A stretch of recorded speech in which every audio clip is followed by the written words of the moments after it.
I'm gonna do it. I'm gonna do it. Don't make me do it. FBI, open up! What's up, boys? It's the talking sit stand desk. Sorry for this weird angle. I wanted to try something out. I know it's very tall, but I'm also very tall, so very quickly today, I kind of wanted to go over a couple different things surrounding self-defense, home defense setups, and what you should be or shouldn't be considering for firearms related to home defense. Home defense is not purchasing whatever products or a listicle of firearms that show up when you Google best home defense weapons. It's not only a mindset, but it is an onion. There are layers to unpack. There are layers that keep you safe. So if you are not properly setting up your layers, a firearm is going to do nothing. Same thing with carrying a firearm. If you do not train and you don't adequately understand how to employ that firearm, you might as well have a brick. I understand that even children with firearms can be dangerous, but an adult or a person who has a firearm that is untrained with it, or who thinks that they're just going to, shoot the bad guy, who doesn't have any understanding of the law or any sense of morality, anybody who just simply walks out and gets a firearm just because they read about it on the internet or because they were scared because of this shit, then that person really needs to sit back, maybe evaluate some things, and then go from there. That being said, I want to go over a couple of my favorite options and maybe start with just a reasonable understanding, and rather than just the firearm, maybe some things that you can also put on the firearm to help give you a little bit of extra utility. Realistically, looking at most of the modern options, you can pretty much take this school of thought a couple of different ways. So what I personally would recommend for somebody for home defense is a modern polymer framed, either a 9 or whatever round that you are comfortable with. This is a Gen 4 Glock 17 with a dot, suppressor height, Trijicon sights, and a Mod Light PLH 350 weapon mounted light. The main reason that I would say when it comes to pistols for home defense, there are specific things that pistols can handle that maybe a rifle, a shotgun, or some other variant cannot handle. The main reason I would suggest a pistol, strictly because it has a low carry through force, where if you shoot this at a home intruder, it's not going to continue on and shoot through a bunch of drywall. It's not going to go through a door, through your neighbor's door, through the refrigerator, and hurt somebody else. I would say any home defense suited weapon should have night sights at the very, very minimum.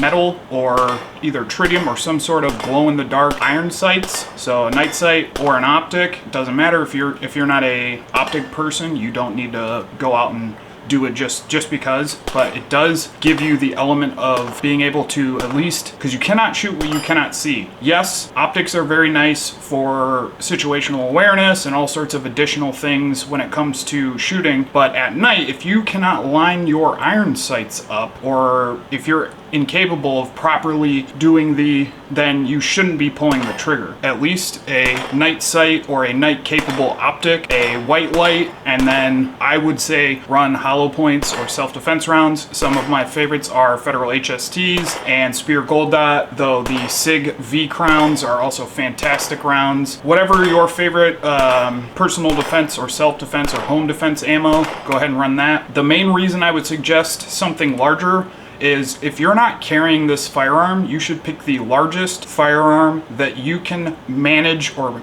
handle safely for your hand size, for your storage system or solution. It doesn't matter if it's a Glock, a Smith & Wesson, a CZ, a SIG. There's a lot of quality manufacturers.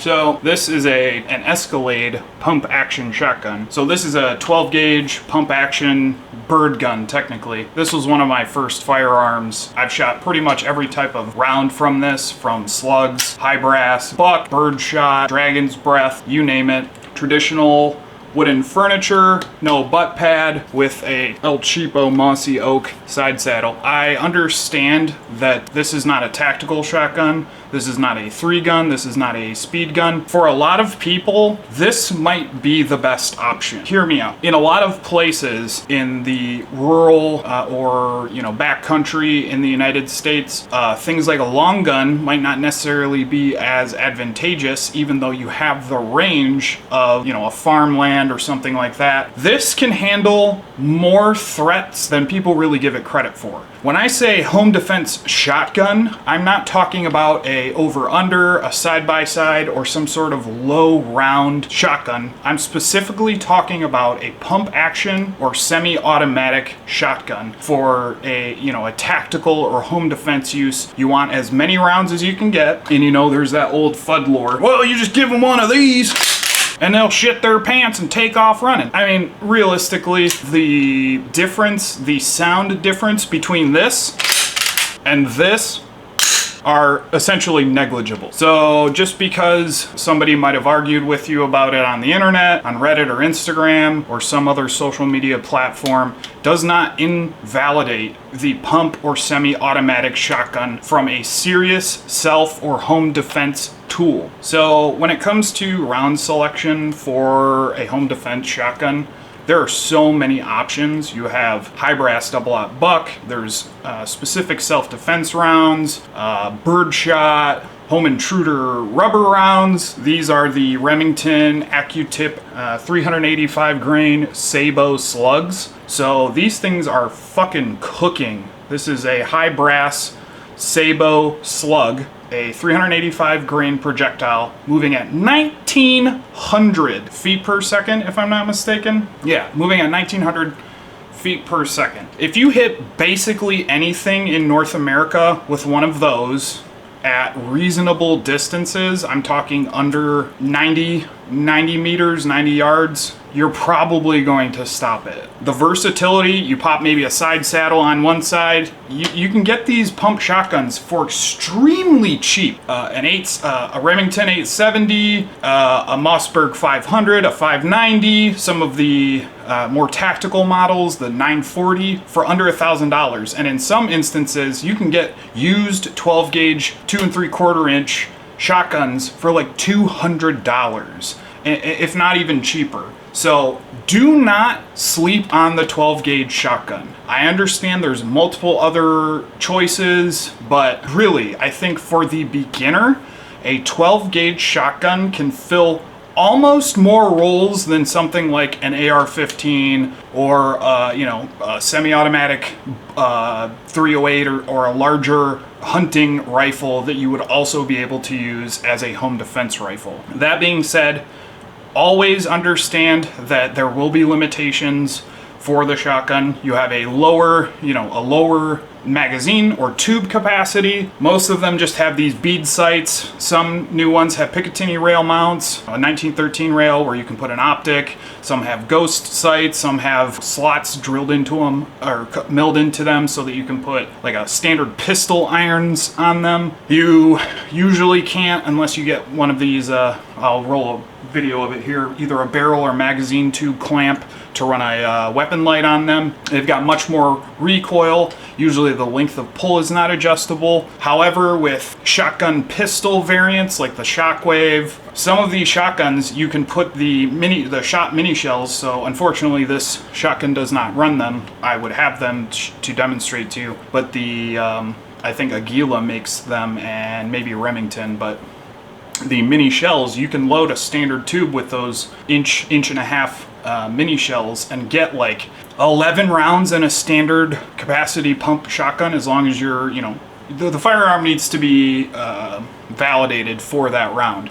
But that is a great option, and I really wish people wouldn't sleep on the shotgun. Yes, I understand if you don't have a rubber butt pad, the length of pull, all that stuff, they can be difficult to shoot. But there's a reason why they have been ubiquitous with self and home defense for a very long time. So yes, the AR-15 is cool. Yes, Gucci Glocks and handguns are cool. But this thing has done its job for a very long time. And If you're new to the game, you might want to consider picking up a pump action or a tactical style semi-automatic 12 gauge. Or 20 gauge, you know, do purchase what you want, purchase what you're into, but I think the 12 gauge is probably my number 2 pick for, or I guess maybe even number 1, but my next option here. So, sweating like a whore in church.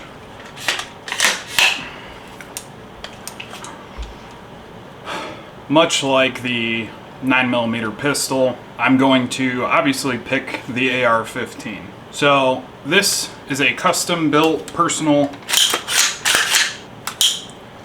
built 13.9 half AERO, half just parts gun.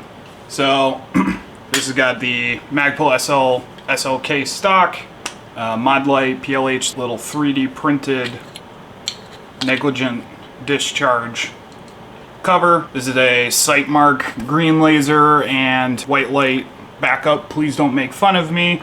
It's not that I can't afford a actual pack or a light or laser. I'm waiting for the OGL to come out at a BCM kinesthetic grip and some of these rail scales. Mod light, mod button, and their wing as well. It's a Unity riser and a Hollow Sun 403B, just the single dot.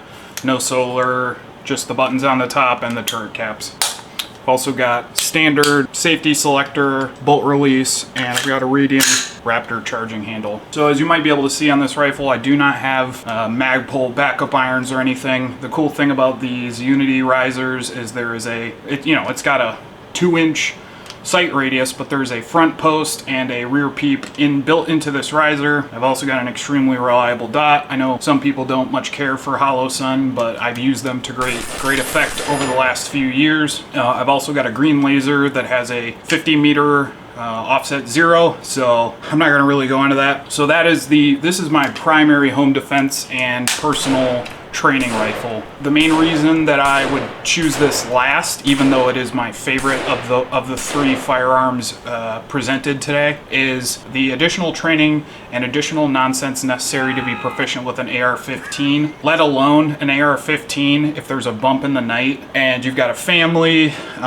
you're not living in an urban environment, or you're living somewhere with a large amount of space. The main reason I would, again, suggest this last or caution people to use it as their primary home defense setup is because anything under a 16-inch barrel, fucking camera died, god damn it, out of pretty much anything. It doesn't matter if your barrel is 3 inches long to 20 if you're rocking an old school, M16A1. Anywhere from 2,300 to 3,400 feet per second, the extremes of the AR-15 platform, the 5.56, 223, and even the AR-10 platform stuff, 6.5 Creedmoor, 308, all of these rounds are cooking so fast, you're gonna blow through pretty much anything. Through front doors, back doors, drywall, sheetrock, refrigerators, appliances, your kid's bedroom. Do you see where I'm getting at? You have to be extremely, extremely diligent and extremely precise when using a rifle like this. However, if you live in the backcountry and you've got, maybe there are bears that live in your area and they fuck with your trash, the instances of multi-invader crimes are going up in this country, which is unfortunate to see. That's not me pandering. That's not me trying to get you to think one way ideologically. It is a thing. So there are reasons why you would want, outside of your glob-given rights to self-defense and your rights to own these things, but there would be additional reasons why I could see somebody being interested in this as their first firearm, first home defense firearm, or primary home defense firearm. Either way, much like with the 9mm or the Polymer pistol, I would recommend a couple things. So a night-capable optic or a night-capable sight system, optics or irons setups that you're interested in. Just again, be aware, if you cannot properly line up your irons, you're basically shooting at something you cannot confirm what it is, and we shouldn't do that ever. So again, maybe an optic. if you're into optics. If not, you don't have to have an optic. And a white light. So I know some people would also say a sling is necessary. I think a sling might be necessary for a fighting, long-term fighting rifle. Yes, I do suggest people get a sling, but I don't think it is necessary as a home defense setup. It is useful, and I would suggest people to do it, but I don't think you need it on a home defense setup. You can hold a rifle for however long it takes for you to get that situation, sorted. But at least a white light and a night capable sighting system are the two things that I would absolutely suggest, or not suggest, are things that I would say are mandatory, essentially. If you can afford a can, get a can. That's super cool. If you're going to stage a rifle, a shotgun, or pretty much any firearm, maybe stage electronic AERO right next to it, or on top of whatever system you're using to keep it locked up and safe. Hearing damage is a real fucking thing. My ears go I should just play it softly, quietly in the background so you can see what my existence is like 24/7. It sucks. Wear ear protection at the range. I understand that might be extreme to put AERO on your bedside table in case somebody breaks in, but realistically, if you have a firearm staged on your nightstand or on your dresser or wherever you are for potential home invader, well, you should already have a weapon light on it. You should already have a handheld flashlight sitting next to it. You've already got a bunch of stuff sitting up there. You might as well just throw either electronic AERO or something to protect your hearing. Not only is it a good idea to protect your hearing from backblast, the extreme noise and back pressure of shooting in a hallway or an enclosed room or space, but if you turn them on, it gives you enhanced hearing when you're not shooting. It's kind of a no-brainer, realistically. So you could use your concealed carry weapon and maybe pull double duty. If it's for some reason this can't, these things next to your bed can't get the situation handled, and you're wondering why I didn't suggest, a plate carrier, a belt. Well, it's unrealistic, dude. Just keep your idea of what is realistic in check. Start simple. You could have just a standard carry handle AR-15, put a white light on it, and figure it out, guys. All right, that's pretty much it. I'll catch you guys in the next one. Peace.